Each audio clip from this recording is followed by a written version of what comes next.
Gujarat chamber of કોમર્સના senior ઉપપ્રમુખ પદ માટે બિપિન પટેલ બિનહરીફ ચૂંટાશે ત્યારે ઉપપ્રમુખ પદ માટે શૈલેષ પટવારી અને બિમલ પરીખ વચ્ચે બરાબરીનો જંગ જામ્યો છે। કારોબારીના 8 સભ્યો માટે 11 ઉમેદવારો મેદાનમાં છે ત્યારે ચેમ્બરમાં ચૂંટણી ન થાય તે માટે પૂર્વ પ્રમુખ સહિત ચેમ્બરના મોટા માથાઓ કાવા દાવા ખીલીને ઉમેદવારોને દબાણ કરીને ચૂંટણી જંગમાંથી ખસેડવામાં આવે છે। જે બાબતે રાઇઝિંગ પેનલના કૈલાશ ગઢવી, મહેન્દ્ર દેસાઈ અને મદન જયસ્વાલે જણાવ્યું હતું કે ગુજરાત ચેમ્બર ઓફ કોમર્સના હોદ્દેદારો સરકારની કઠપૂતળીની જેમ કામ કરે છે। ચેમ્બરના હોદ્દેદારોને વેપારીઓ કે પ્રજાના પ્રશ્નો ઉઠાવવામાં રસ નથી।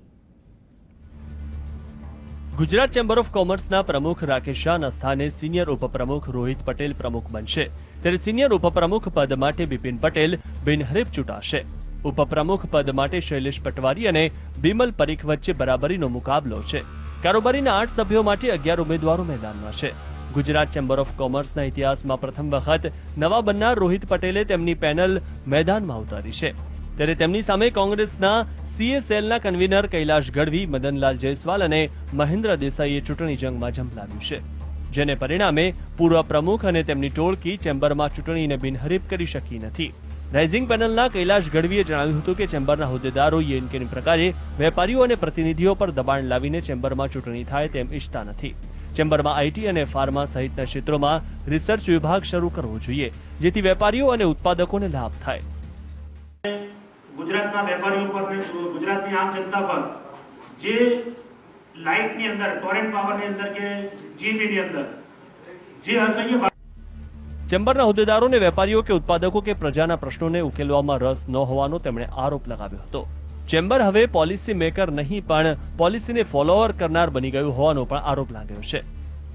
सभ्यने घटे that chamber is bunch of members घटे चेम्बर कमजोर थाय तो क्यांक रजूआत जे रीते थवी जोईए। तो महेन्द्र देसाईए चेम्बरना होद्देदारो कोऑपनी लालच आपीने चूंटणीने बिनहरीफ करवा मांगता होવાનો आरोप लगाव्यो छे। તેમણે પ્રમુખ રોહિત પટેલ દ્વારા જાહેર કરાયેલા પેનલને બંધારણ વિરુદ્ધનું કૃત્ય ગણાવ્યું છે। ગુજરાત ચેમ્બર ઓફ કોમર્સમાં કોઓપ્શન સિસ્ટમ હોવી જ ના જોઈએ। ફર્સ્ટ પોઈન્ટ, કોઓપ્શનમાં જે રિલેશન અને સંબંધથી આજે જે ઇલેક્શનમાં આજે માનો કે આ વખતની ચૂંટણીની અંદર એપ્રોક્સિમેટલી 26 મેમ્બર જનરલ કેટેગરીમાં ઊભા હતા।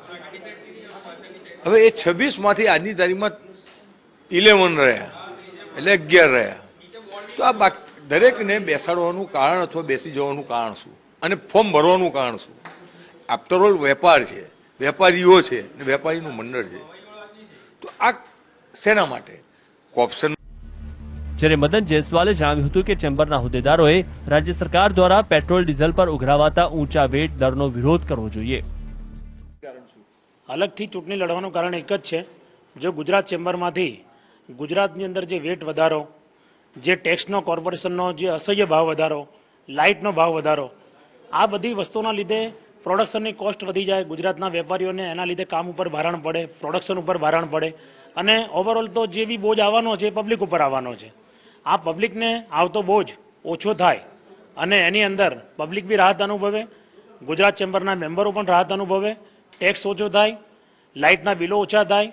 જે વેટ છે ગુજરાતમાં જે સૌથી હાઈએસ્ટ વેટ છે જે આખા ઇન્ડિયામાં ક્યાંય નથી, એ જો 0.5% પણ ઓછો કરવામાં આવે તો ગુજરાત ચેમ્બરના વેપારીઓને સાથે સાથે ગુજરાતની આમ જનતાને પણ મોંઘવારીની અંદર પણ ફરક। તેમણે જણાવ્યું હતું કે ગુજરાત ચેમ્બરના હોદ્દેદારોને વેપારીઓ કે પ્રજાના પ્રશ્નોને ઉકેલવામાં રસ નથી। ચેમ્બર સરકારનું પ્યાદું બની ગયું છે। ચેમ્બરના હોદ્દેદારો સરકારના ઇશારે કામ કરે છે જેને પરિણામે વેપારીઓ અને પ્રજાના પ્રશ્નો અટવાયા છે। ત્યારે પ્રજા અને વેપારીઓના પ્રશ્નોને વાચા મળે તે માટે રાઇઝિંગ પેનલના નામે ચૂંટણી જંગમાં ઝંપલાવ્યું છે। ત્યારે કોણ સફળ થાય છે તે જોવાનું રહ્યું। કેમેરામેન જયેશ પટેલ સાથે હિતેન્દ્ર બારોટ, GSTV, અમદાવાદ।